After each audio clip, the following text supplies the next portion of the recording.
This presentation illustrates the great cultural wealth of the knowledge found in the Vedic literatures and its relevancy in the modern world. We will show, by means of high-tech research techniques, that statements and materials presented in the ancient Vedic literatures agree with modern scientific findings, and they reveal a highly developed scientific content. Techniques used to show this agreement include satellite imagery of the Indus Sarasvati River system, marine archaeology of underwater sites such as Dvaraka, carbon and thermoluminescence dating of archaeological artifacts, scientific verification of scriptural statements, linguistic analysis of scripts found on archaeological artifacts, and a study of cultural continuity in all these categories. Early Indologists wished to control and convert the followers of Vedic culture. Therefore, they widely propagated that the Vedas were simply mythology. Max Muller, perhaps the most well-known early Sanskritist and Indologist, although later in life he glorified the Vedas, initially wrote that the Vedas were worse than savage, and India must be conquered again by education. Its religion is doomed. Thomas Macaulay, who introduced English education into India, wanted to make the residents into a race that was Indian in blood and color, but English in taste, in opinion, in morals, and in intellect.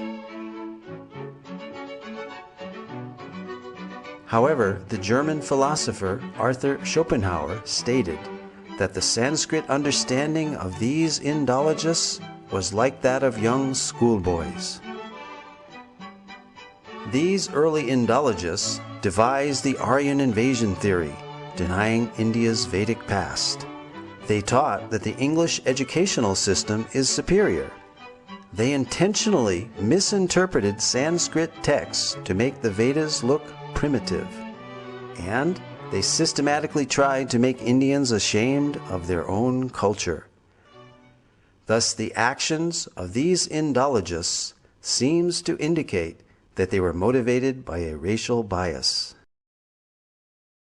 Innumerable archaeological findings and their analysis have recently brought the Aryan invasion theory into serious question.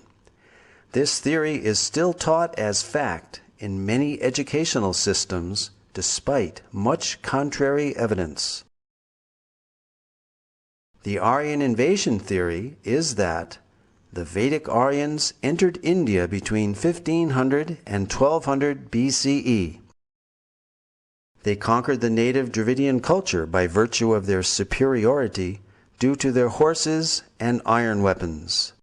They imported the Vedic culture and its literatures. This Aryan invasion theory, however, deprives the inhabitants of India of their Vedic heritage. The wealth of their culture came from foreign soil. The Aryan invasion theory raises an interesting dilemma called Frawley's paradox. On the one hand, we have the vast Vedic literature without any archaeological finds associated with them. And on the other hand, we have 2,500 archaeological sites from the Indus Sarasvati civilization without any literature associated with them. A preponderance of contemporary evidence now seems to indicate that these are one and the same cultures.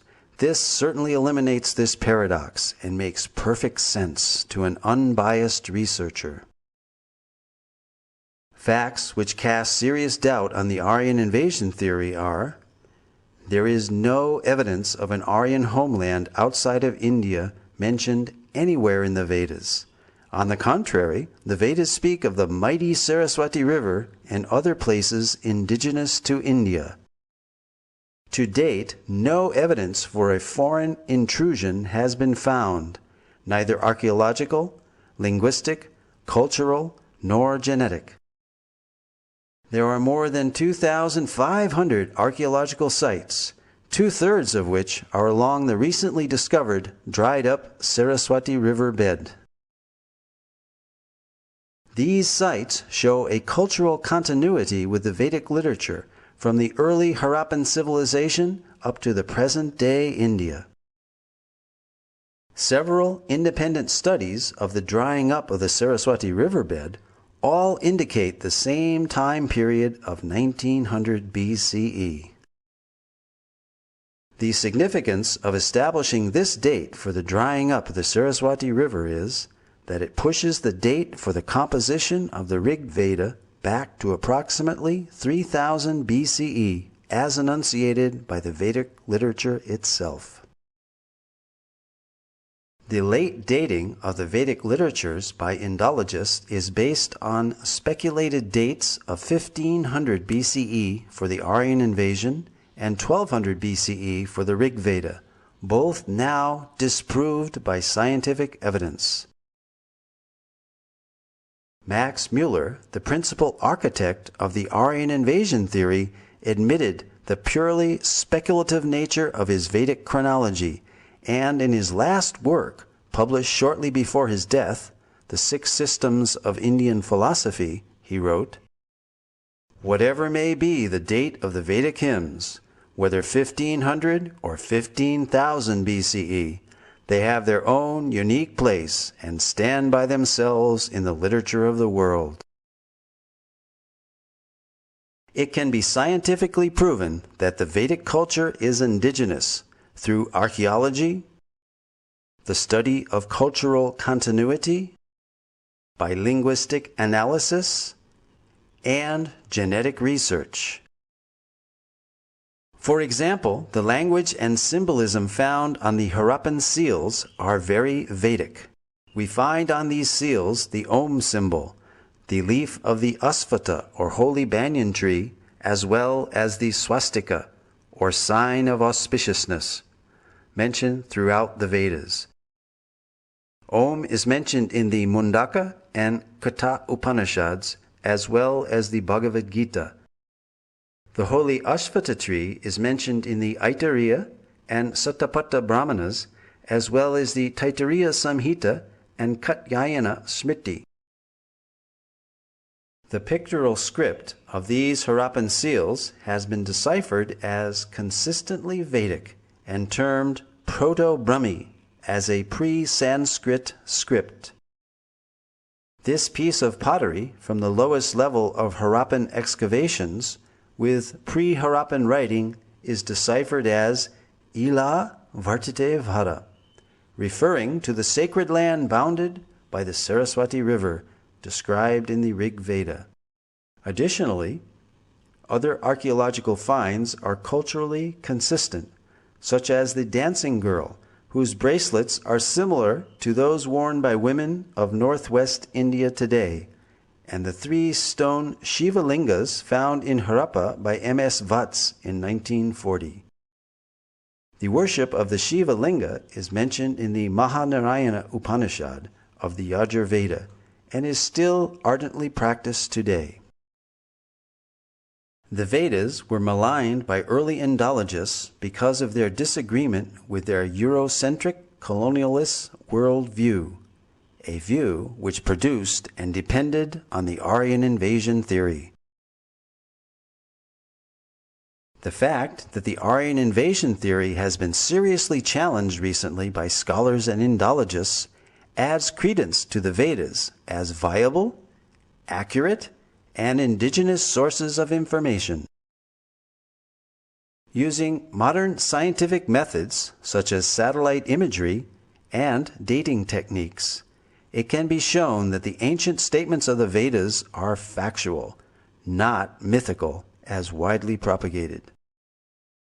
High-resolution satellite images have verified descriptions in the Rig Veda of the descent of the ancient Saraswati River from its source in the Himalayas to the Arabian Sea. Pure in her course from the mountains to the ocean, alone of streams, Sarasvati hath listened. The mighty Saraswati River and its civilization are referred to in the Rig Veda more than 50 times, proving that the drying up of the Saraswati River was subsequent to the origin of the Rig Veda, pushing this date of origin further back into antiquity, casting further doubt on the imaginary date for the so-called Aryan invasion. This satellite image clearly shows the Indus-Saraswati River system extending from the Himalayas to the Arabian Sea. Here, the Indus River is on the left, outlined in blue, while the Saraswati River basin is outlined in green.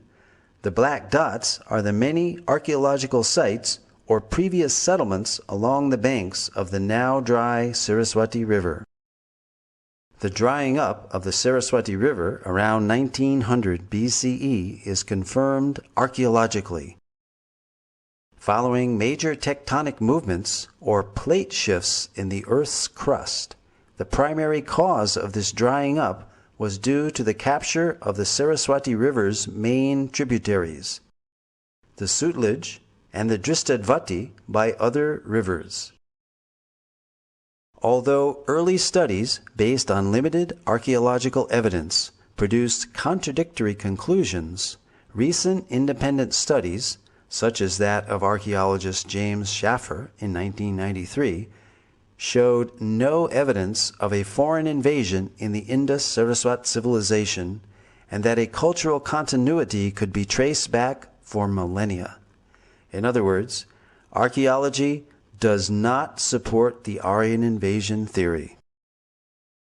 Marine archaeology has also been utilized in India off the coast of the ancient port city of Dwarka in Gujarat, uncovering further evidence in support of statements in the Vedic scriptures.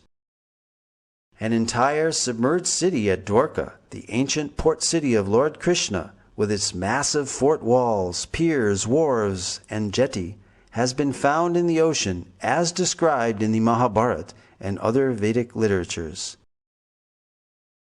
This Sanskrit verse from the Moshila Parva of the Mahabharata describes the disappearance of the city of Dwarka into the sea.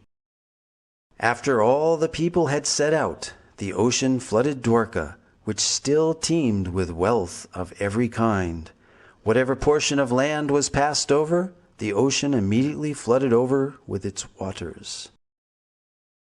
Dr. S.R. Rao, formerly of the Archaeological Survey of India, has pioneered marine archaeology in India. Marine archaeological findings seem to corroborate descriptions in the Mahabharata of Dwarka as a large, well-fortified, and prosperous port city, which was built on land reclaimed from the sea and later taken back by the sea. This lowering and raising of the sea level during these same time periods of the 15th and 16th centuries BCE is also documented in historical records of the country of Bahrain. Here is a glimpse of the massive Dwarka city wall. Among the extensive underwater discoveries were a large door socket and a bastion from the fort wall. 2 rock-cut slipways of varying width extending from the beach to the intertidal zone, a natural harbor, as well as a number of olden stone ship anchors were discovered, attesting to Dwarka being an ancient port city. The three-headed motif on this conch shell seal found in the Dwarka excavations corroborates the reference in the scripture Harivamsa that every citizen of Dwarka should carry a mudra or seal of this type. All these underwater excavations add further credibility to the validity of the historical statements found in the Vedic literatures. Apart from Dwarka, more than 35 sites in North India have yielded archaeological evidence and have been identified as ancient cities described in the Mahabharata. Copper utensils, iron, seals, gold, and silver ornaments, terracotta discs, and painted grayware pottery have all been found in these sites. Scientific dating of these artifacts again corresponds to the non-Aryan invasion model of Indian antiquity. Furthermore, the Matsya and Vayu Puranas describe great flooding which destroyed the capital city of Hastinapur, forcing its inhabitants to relocate in Kaushambi. The soil of Hastinapur reveals proof of this flooding. Archaeological evidence of the new capital of Kaushambi has recently been found, which has been dated to the time period just after this flood. Similarly, in Kurukshetra, the scene of the great Mahabharata war, iron arrows and spearheads have been excavated and dated by thermoluminescence to 2800 BCE, the approximate date of the war given within the Mahabharata itself. The Mahabharata also describes 3 cities given to the Pandavas, the heroes of the Mahabharata, after their exile: Paniprastha, Sonaprastha, and Indraprastha, which is Delhi's Puranakela. These sites have been identified and yielded pottery and antiquities which show a cultural consistency and dating consistent for the Mahabharata period, again verifying statements recorded in the Vedic literatures. Although early Indologists in their missionary zeal widely vilified the Vedas as primitive mythology, many of the world's greatest thinkers admired the Vedas as great repositories of advanced knowledge and high thinking.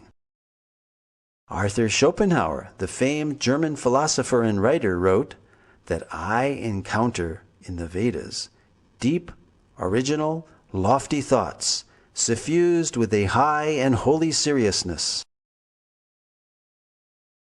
The well-known early American writer Ralph Waldo Emerson read the Vedas daily. Emerson wrote, I owed a magnificent day to the Bhagavad Gita. Henry David Thoreau said, in the morning I bathe my intellect in the stupendous philosophy of the Bhagavad Gita, in comparison with which our modern world and its literature seems puny and trivial. So great were Emerson and Thoreau's appreciation of Vedantic literatures that they became known as the American Transcendentalists. Their writings contain many thoughts from Vedic philosophy. Other famous personalities who spoke of the greatness of the Vedas were Alfred North Whitehead, British mathematician, logician, and philosopher, who stated that Vedanta is the most impressive metaphysics the human mind has conceived. Julius Robert Oppenheimer, the principal developer of the atomic bomb, stated that the Vedas are the greatest privilege of this century. During the explosion of the first atomic bomb, Oppenheimer quoted several Bhagavad Gita verses from the 11th chapter, such as, Death I am, cause of destruction of the worlds. When Oppenheimer was asked if this is the first nuclear explosion, he significantly replied, yes, in modern times, implying that ancient nuclear explosions may have previously occurred. Lin Yutang, Chinese scholar and author, wrote, India was China's teacher in trigonometry, quadratic equations, grammar, phonetics, and so forth. Francis Voltaire stated, everything has come down to us from the banks of the Ganges. From these statements we see that many renowned intellectuals believed that the origin of scientific thought was the Vedas.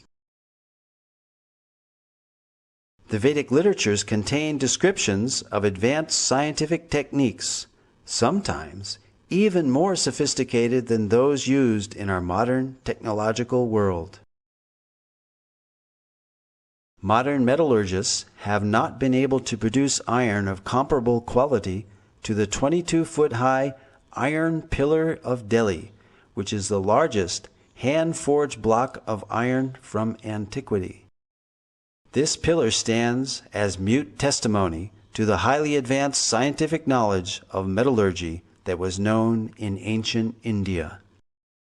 Cast in approximately the 3rd century BCE, the 6.5-ton pillar over 2 millennia has resisted all rust and even a direct hit by the artillery of the invading army of Nadir Shah during his sacking of Delhi in 1737.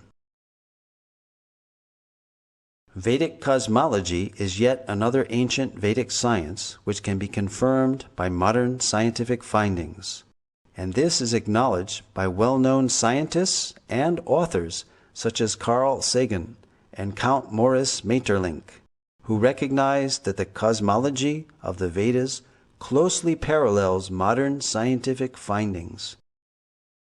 Carl Sagan stated, "Vedic cosmology is the only one in which the time scales correspond to those of modern scientific cosmology." Nobel laureate Count Maurice Maeterlinck wrote of a cosmogony which no European conception has ever surpassed.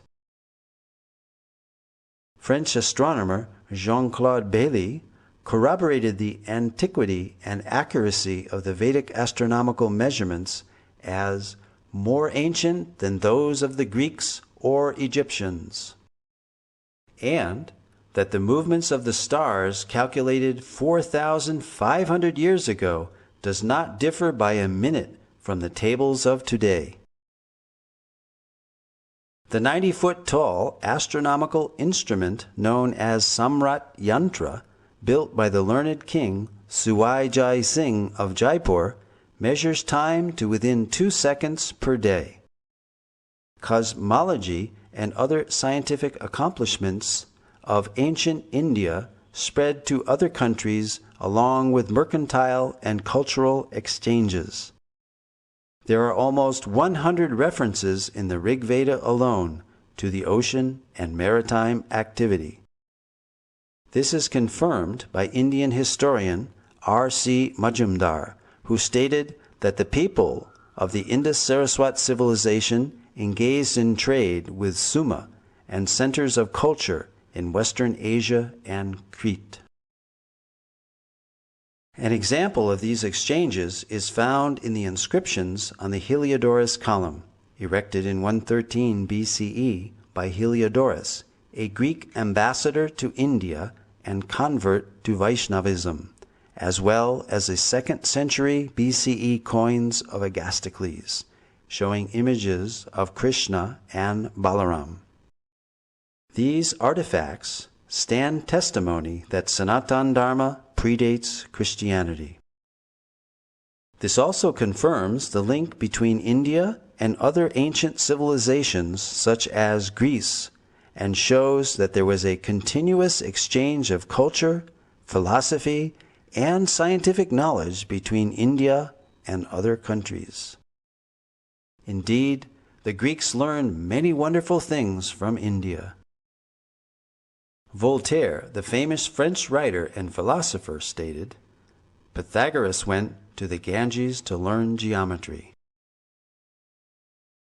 Abraham Seidenberg, author of the authoritative History of Mathematics, credits the Sulba Sutras as inspiring all mathematics of the ancient world, from Babylonia to Egypt to Greece. As Voltaire and Seidenberg have stated, many highly significant mathematical concepts have come from the Vedic culture, such as the theorem bearing the name of the Greek mathematician Pythagoras is found in the Shatapatha Brahmana, as well as the Sulba Sutra, the Indian mathematical treatise written centuries before Pythagoras was born. The decimal system, based on powers of 10, where the remainder is carried over to the next column, first mentioned in the Taittiriya Samhita of the Black Yajurveda. The introduction of 0 as both a numerical value and a place marker. The concept of infinity. The binary number system, essential for computers, was used in Vedic verse meters. A hashing technique similar to that used by modern search algorithms such as Google's, was used in South Indian musicology. From the name of a raga, one can determine the notes of the raga from this Katapayadi system. The Vedas, however, are not as well known for presenting historical and scientific knowledge as they are for expounding subtle sciences, such as the power of mantras. We all recognize the power of sound itself by its effects, which can be quite dramatic. Here, a high-pitched frequency shatters a drinking glass. So, we can easily understand that loud sounds can produce substantial reactions. It is commonly believed that mantras can carry hidden power, which can in turn produce profound effects. The ancient Vedic literatures are full of descriptions of weapons being called by mantra. For example, many weapons were invoked by mantra during the epic Kurukshetra war, wherein the Bhagavad Gita itself was spoken. The ancient deployment of Brahmastra weapons, equivalent to modern-day nuclear weapons, are described throughout the Vedic literatures. Additionally, mantras carry hidden spiritual power which can produce significant benefits when chanted properly.